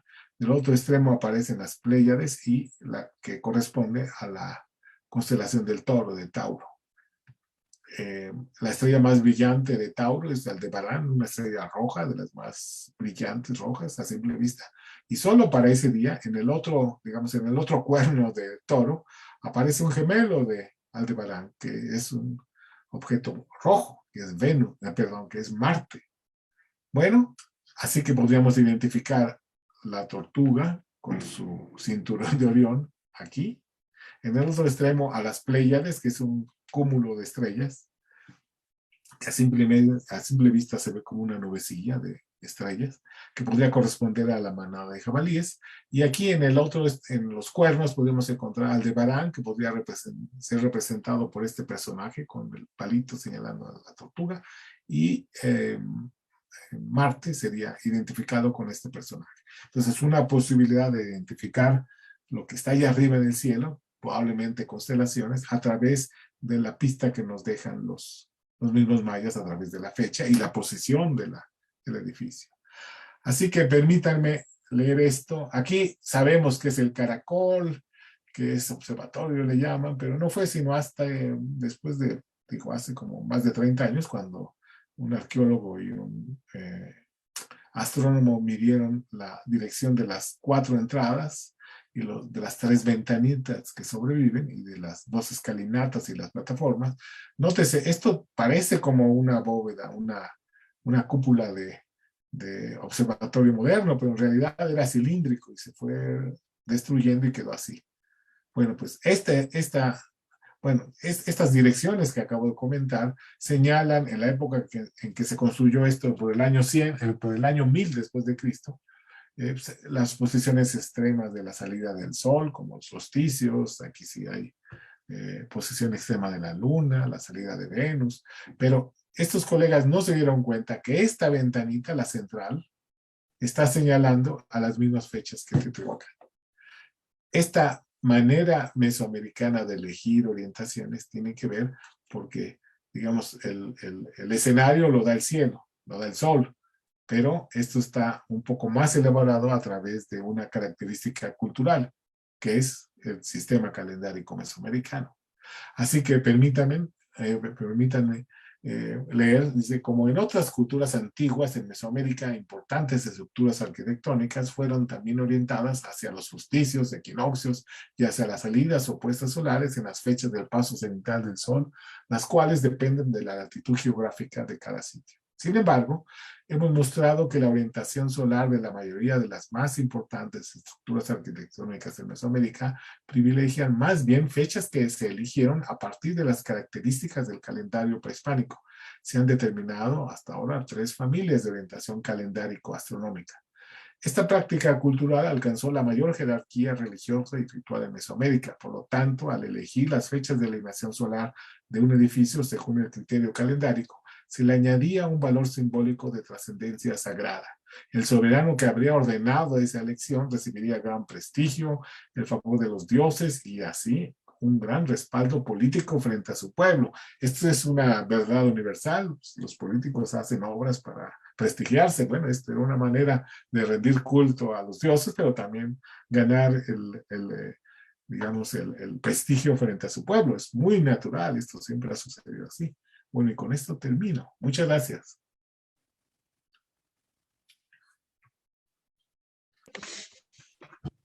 Bueno, pues doctor Jesús nos ha dado un panorama muy, muy amplio de la astronomía prehispánica en Mesoamérica.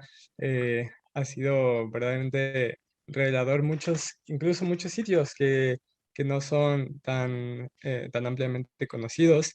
Y bueno, en específico, ya que aquí tienen muchas felicitaciones y saludos desde un lugar que seguramente usted conoce, Chihuingo. Ah, Todos claro. tenemos como esa No, intención de preguntarle a usted.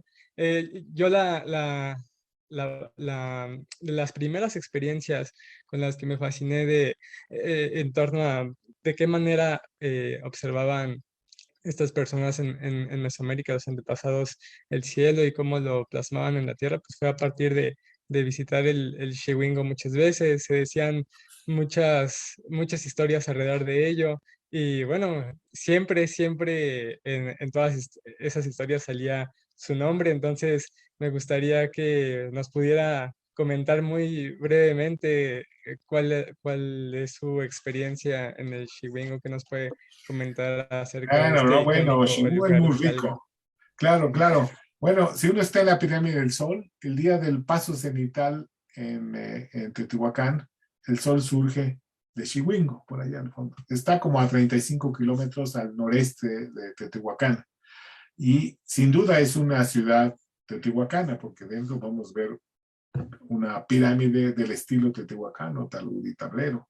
Pero en ese espacio relativamente pequeño, yo diría de pocos kilómetros cuadrados, pues se concentra uno de los, digamos, de los petroglifos identificados como teotihuacanos, los marcadores punteados, los marcadores teotihuacanos. Se pueden encontrar no menos de 50 marcadores que están formados por dos círculos concéntricos y dos ejes perpendiculares, una cruz, digamos, todo hecho de puntitos. Estos petroglifos se encontraron por primera vez en los 60 en la Avenida de los Muertos y enfrente, a donde ahora está el campo militar, enfrente, o a un lado de digamos, de la plataforma sur de la Pirámide del Sol. Se han encontrado muchos. La pregunta, ¿para qué sirve? Esa es una gran pregunta que no está muy clara, porque parece que cada marcador servía para cosas diferentes, que pueden ser desde, algunos dicen juegos de mesa, o sea, puntitos, ¿verdad? O cuentas calendáricas, o a través de los ejes direcciones, o a través de las líneas que unían los centros de varios marcadores. Bueno, en Chihuingo es especialmente rico, porque un arqueólogo, por desgracia ya fallecido, Mateo Bartra, él era un arqueólogo suizo que llegó con la primera gran expedición en los 70, 60 más bien, cuando se hizo el gran levantamiento de Teotihuacán. Y se quedó aquí en México y se convirtió en especialista en petroglifos. Bueno, él junto con un topógrafo de INEGI hicieron un levantamiento muy fino de la posición de los marcadores. Y encontramos cosas muy interesantes porque la distancia entre varios marcadores pues señalaban, por ejemplo, en la misma longitud que la base de la pirámide del Sol, o señalaban la dirección de la salida de Venus. En ese momento, en los 90, yo lo conocí y él ya tenía ciertos problemas con un astrónomo de Estados Unidos que iba a hacer el trabajo, a ver si eso tenía que ver algo con el cielo. Y finalmente se pelearon y cuando lo conocí me dijo, tú eres astrónomo, mira, aquí está. Entonces me dio toda la información, nomás que el problema era que como no eran astrónomos, importante es no solamente la dirección entre marcador y marcador, sino hay que ver el horizonte, porque ahí Chihuingo pues es un terreno con cerros allá adentro, ¿no? Y entonces pasamos varios años. Yo iba con el tránsito, el teodolito lo ponía en un marcador y él se iba con una vara muy alta a diferentes marcadores para que yo midiera la altura del horizonte que estaba atrás del marcador. Bueno, digamos, primero los marcadores aparecen en grupos, nunca aparecen aislados. Y muchas veces da la impresión que eran como correcciones para indicar cuál es la buena. Y lo interesante aquí es que cada marcador tenía asociado gran cantidad de otros petroglifos. Aparecían soles, lunas, aparecían deidades, aparecían fechas, al estilo teotihuacano, en fin. Así que había, digamos, si nos poníamos a ver cómo cada marcador puede estar unido a otros marcadores visualmente, pues había más de 300 y tantas posibilidades. Entonces, en algún momento dijimos, vamos a empezar a armar, a ver qué encontramos. Entonces, encontramos un grupo de marcadores de tal manera que si estoy en un marcador, el siguiente marcador está a la orilla del horizonte, para que atrás viéramos al cielo. Porque si está debajo del horizonte, pues el cielo está allá arriba, ¿no? Y nos encontramos un caso, digamos, yo digo, único, fue lo que sucedió cuando analizamos el marcador más, que está dentro de la ciudad, el más alto, en un cerro ahí interno. Y no solo ese que esté en lo más alto, sino que no tenía 2, sino 4 círculos concéntricos, como que era muy especial. A unos 40 metros hacia abajo, en el mismo cerro, encontramos uno normal con 2 círculos concéntricos, pero a un lado los petroglifos asociados llamaban mucho la atención. Aparecía el número 13, o sea, 2 barras y 3 puntitos, es el número 13. Y arriba aparecía 2 círculos concéntricos, uno dentro del otro, pero en línea continua. Es una fecha. El problema de Teotihuacán que es tan antiguo que no tenemos códices teotihuacanos, no hay mucha información en detalle de la variante calendárica que ellos utilizaban. Bueno, a un lado aparecía lo que él llamaba una cara elemental, que se pueden ver en varias partes, por ejemplo, en el Museo de Sitio en Teotihuacán, en una de las piedras que están allá afuera, o atrás de la pirámide de las serpientes emplumadas, que es un óvalo con 2 rueditas y un circulito abajo, es como un rostro. Y él decía, eso es mirar. Además, aparecía una estrella de 5 puntos, de 5 puntas, y en el centro de la estrella aparecían 2 círculos concéntricos como el otro. Yo diría, pues una estrella, pues es la estrella de mar. Hasta entonces pensábamos eso. Y él decía, no, es que este glifo de 2 círculos concéntricos probablemente tiene que ver con uno de los 20 nombres del calendario teotihuacano, que todavía no ha habido intentos, pero no se tiene claramente cómo se formaban los diferentes glifos. Entonces dice, esto tiene que ver con algo brillante. Y él decía tonal, lo que en agua significa lo que brilla. Entonces, lo interesante es que desde el centro de ese marcador ahí abajo, el que tenía los jeroglíficos, estos extraños, y el centro de la otra pirámide, sí daba hacia el cielo. Y calculando, pues sí, muy al sur, al sureste, en una dirección tal que ahí nunca sale el sol, ni la luna, ni ningún planeta. Digo, ellos andan en un reducido espacio, pero no tan al sur. Lo único que pudimos asociarlo es que por ahí queda justamente la cola del escorpión. Pero en los petroglifos asociados desde donde observábamos, no hay ningún escorpión. Hay algunos que sí, digo, otros marcadores tienen por ahí un escorpión y demás, pero ahí no había.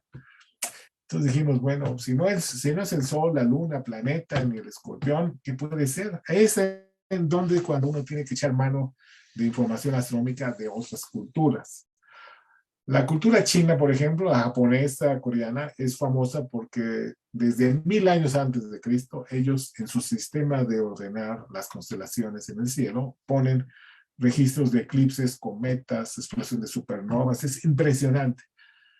De tal manera que si no me equivoco, me puedo equivocar, pero es más o menos en el 230 por ahí. Ahorita no lo tengo, ya tiene tiempo que hicimos esto.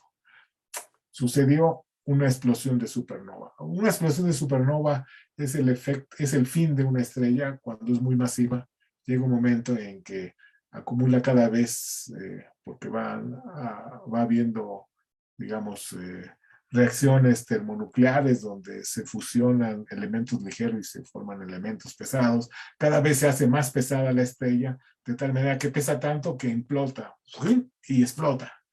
Y eso pues hace que el cielo, digamos en el profundo cielo, se liberen elementos pesados. O sea, todos los elementos pesados que existen en la Tierra provienen de algún momento de una explosión de supernova, que es algo que a simple vista no se ve y de pronto brilla una estrella, que puede ser más brillante que la luna o algo así, pero por corto periodo, que puede ser días, semanas o meses. Bueno, resulta que los chinos encuentran en el centro de la cola del escorpión una explosión de supernova en febrero de ese año que brilló más que la estrella más brillante del cielo. Es tan buena la identificación china que astrónomos modernos, utilizando radiotelescopios, o sea, telescopios que detectan la luz de radio, digamos la radiación de radio, pueden localizar lo que queda de las explosiones. Y ahí donde los chinos señalan, ahí han encontrado el remanente, lo que queda de la explosión, que ya no se puede ver a simple vista, solo con ondas de radio. Bueno, pues aquí el planteamiento es que para ese año del siglo III después de Cristo, donde estuvieron los teotihuacanos ahí, esos marcadores señalarían la dirección y el momento de la explosión de una supernova. Hasta ahora se habría identificado que allá en Nuevo México aparece una representación en pintura rupestre que probablemente corresponda a la explosión registrada por los chinos en el año 1054 y demás, pero digo, no está muy claro, pero esta sí indica. Así que diríamos, en el año 13 tonalo, igual al 200 y tantos, explotó, digo, se hizo muy brillante y las puntas de la estrella podrían indicar algo radiante, o sea, se vio brillante, ¿no? En todas direcciones. Entonces, esa es una propuesta de que probablemente Chihuahua esté el registro de una explosión de supernova por primera vez en Mesoamérica así registrada, porque son eventos muy esporádicos. Ahora, del resto de los marcadores, pues miren, al fallecer Mateo Balrat, él me dio la información, pero pues ya ves, se mete uno en tantas cosas que no he analizado todo. Es un mundo de información. Espero algún momento, a nombre de él, tratar de evaluar algunas otras orientaciones, porque tenemos la información, la orientación y las alturas de los horizontes. Hay mucho trabajo. Entonces, bueno, por lo menos ese ejemplo muestra la importancia que tuvo Chihuahua en la época teotihuacana. Fascinante, pues muchas cosas por descubrir en Chihuahua aún. Como usted menciona, hay una multitud impresionante de marcadores sobre las rocas. Y bueno, tenemos muchos comentarios, muchas preguntas, muchos interrogantes que han salido. Sobre todo, también hay saludos de diversas partes del país, incluso de otros países, desde Santiago de Chile, Guatemala, El Salvador. Y aquí tenemos una pregunta de Yelis Bania, que pregunta que si el Caracol puede considerarse como un observatorio o edificio con esa función exclusiva de observación de fenómenos astronómicos. Saludos y felicitaciones por la excelente ponencia. Bueno, por la semejanza en su perfil con una bóveda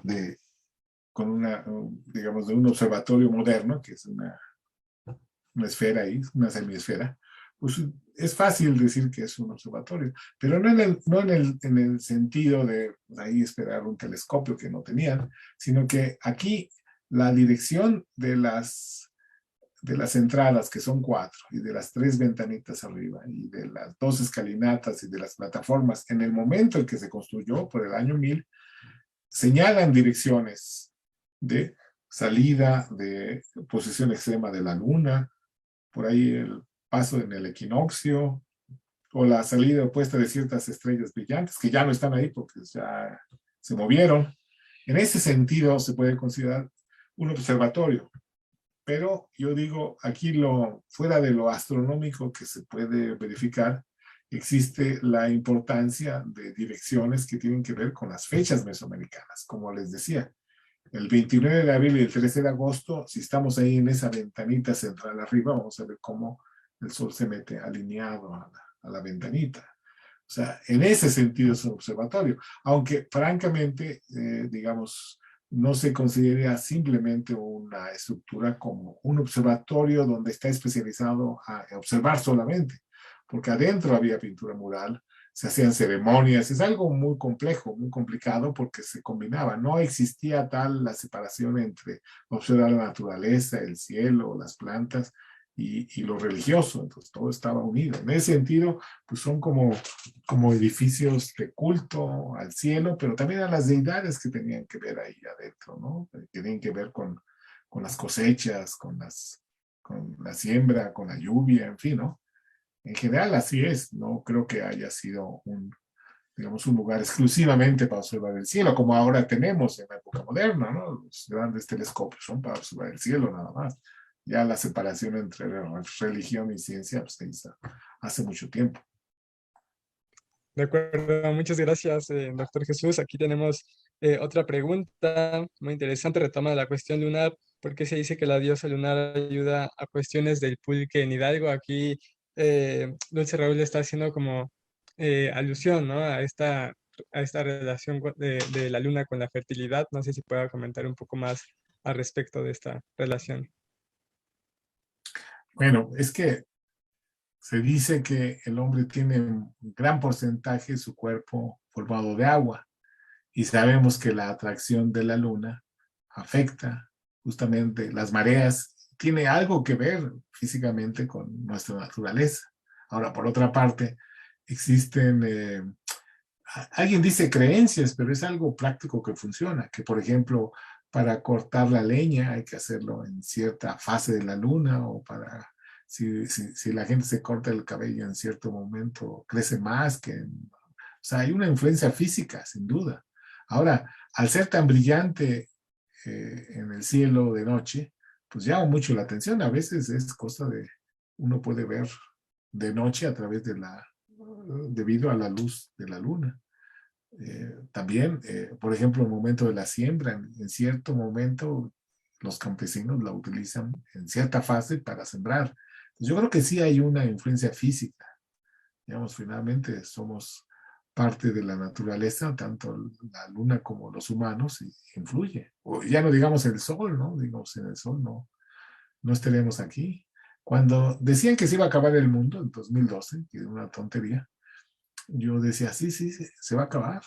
Pero pues eso debido a que la teoría de la evolución estelar, porque pues, finalmente el Sol es una estrella, señala que cuando el Sol, que ahora obtiene su energía al transformar el elemento más ligero, que es el hidrógeno, y lo convierte en helio, se libera gran cantidad de energía, pero pues en el núcleo del Sol se da esto a grandes temperaturas, a grandes presiones, en algún momento pues se va a acabar el combustible y ahora va a empezar a, digamos, fusionar helio para producir el siguiente elemento, que es el litio, que ahora está de moda, ¿no?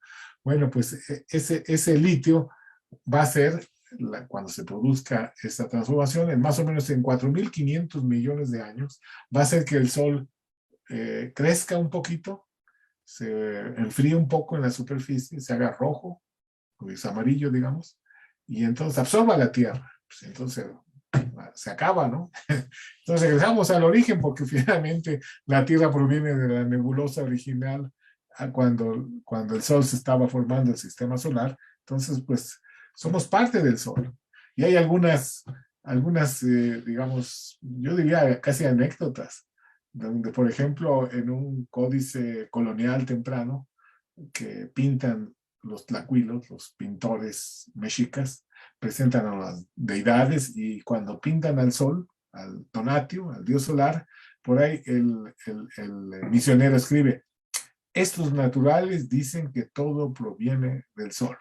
Es una realidad cósmica real, todos provenimos, todas nuestras moléculas y electrones provienen del Sol. El Sol no tiene, o la Tierra no hay ningún elemento que no esté presente en el Sol. Digo, tiene más oro que toda la Tierra, por ejemplo, ¿no? Entonces, pues somos parte de la naturaleza y claro, en cierta medida, pues se influye, hay una interacción entre los diferentes cuerpos, algunos obvios y algunos no tan obvios, pero por supuesto que sí tienen que ver el cielo, somos parte. Hay un dicho mexica que recoge el padre Sagún, que dice en náhuatl, Intonatio quitosnequi teotl. Es decir, sol quiere decir Dios, así de fácil, es una frase. Y cuando, digamos, los mexicas elaboraron un sistema jeroglífico no tan complicado y tan elaborado como los mayas, que tienen 100 años los mayistas tratando de entender, sino lo hicieron más obvio. Y entonces, por ejemplo, para expresar los nombres de diferentes sitios como Teotenango o Teoxochimilco, pues, digamos, normalmente ponen, por ejemplo, Teotenango en el Estado de México. Tenango es lugar de la muralla, ponen una muralla. ¿Y cómo expresan el Teo? Un disco solar, ese es Teo, Dios. Entonces, como ven, pues yo vendo el sol, vivo del sol. Yo antes era astrofísico solar, ahora vivo como arquestrónomo buscando el sol, pero como ven, no solamente el sol, la luna, las estrellas, la Vía Láctea, en fin. Digo, es que, así como dicen los jóvenes a veces, el rock es cultura. La astronomía también es cultura y ha acompañado al cielo, al hombre desde que el cielo observó por primera vez ahí arriba. Si no habría sido porque el hombre, digamos, imagínense, el hombre de las cavernas, de pronto les caía un rayo, o veían un eclipse y casi se morían del espanto. Pero el hombre es inteligente en todas las épocas y en todas las regiones. Entonces, esa observación de la naturaleza ha servido para elaborar, digamos, el ejercicio del pensamiento y llegar a entender el universo. De otra manera, no hubiéramos podido llegar a la profundidad del universo como ahora se llega, después de milenios de evolución. Entonces, el cielo es importante. Cuando Moctezuma tomó el poder, los viejos electores, los que le dieron el poder, decían, tú tienes que tener cuidado de que cuando haya hambruna en el pueblo, tú tienes que alimentar al pueblo. Eso es muy bien para un dignatario. Pero es así, te tienes que levantar de madrugada y observar a Venus y a tal estrella y a tal constelación. Vean, el observar el cielo como que nos pone en la situación real y nos sitúa en como somos. Digamos, el hombre es parte de la naturaleza y la naturaleza también está compuesta por el cielo. Esta relación que aquí mencionan regresando un poco al comentario, cuál es la relación entre la luna y el pulque, me recuerda como este aspecto simbólico que igual está registrado ahí en los códices, específicamente en el trabajo de Sagún que usted ya ha mencionado, en donde se hacía la alusión, ¿no? De que si una persona nacía en un día conejo, tenía como esa facilidad de que iba a dedicarse a tomar pulque en su vida, ¿no? Entonces, como que ahí vemos que como que esta relación, ¿no? De que se consideraba que el conejo, bueno, que observaban un conejo en la luna y luego observaban que el conejo aquí en la Tierra tomaba pulque, ¿no? Siempre estaba en los magueyes. Entonces, como que esa relación hila, ¿no?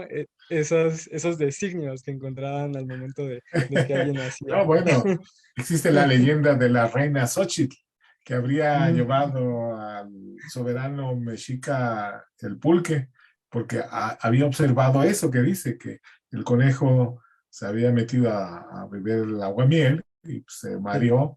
Y entonces existía un término en agua que era acogenarse, o sea, emborracharse como Sí, conejo, ¿no? Y hay sí, una sí, deidad que se llama Tochtli, que es dos conejos, que es una fecha que está asociado a la deidad del pulque. exactamente.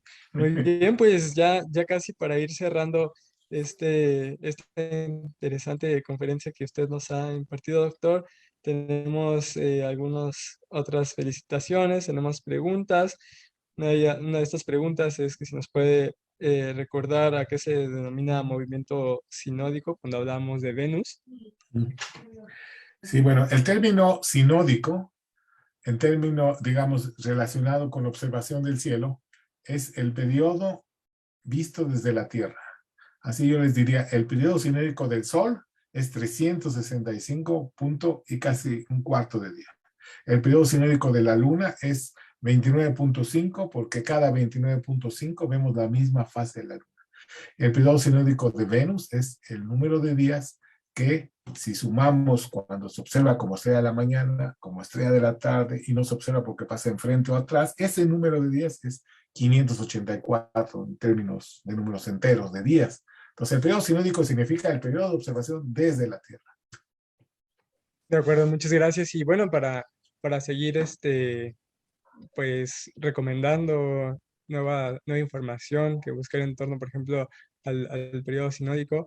Hay un artículo muy interesante que relaciona a la observación de Venus y su ciclo sinódico, bueno, su movimiento sinódico, con los llamados como presagios de la conquista.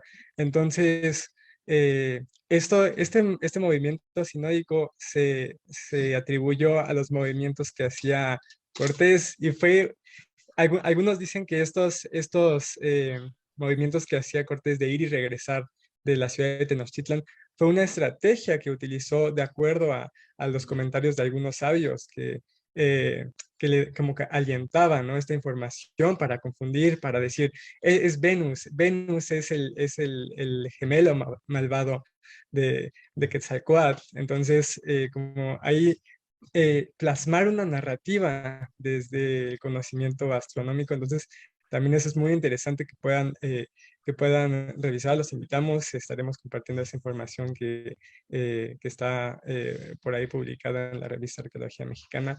Y bueno, doctor Jesús, siguen llegando más comentarios, más saludos, pero ya nos ha ganado el tiempo y entonces no queda más que agradecerle por su conferencia que nos ha brindado muchísima información acerca de la astronomía en Mesoamérica. Y bueno, agradecer de nuevo las facilidades del Centro INA Hidalgo, al antropólogo Héctor Álvarez, al equipo de Geoparque Comarca Minera, la licenciada Erika Martínez. Muchas gracias a todo el auditorio por permanecer en esta conferencia. Y bueno, siendo las 9 de la noche, pasado un minutito, damos por concluida esta conferencia y la Semana Internacional de Cielo Oscuro. Muchas gracias y hasta la próxima. Pues muchas gracias a todos y hasta la próxima.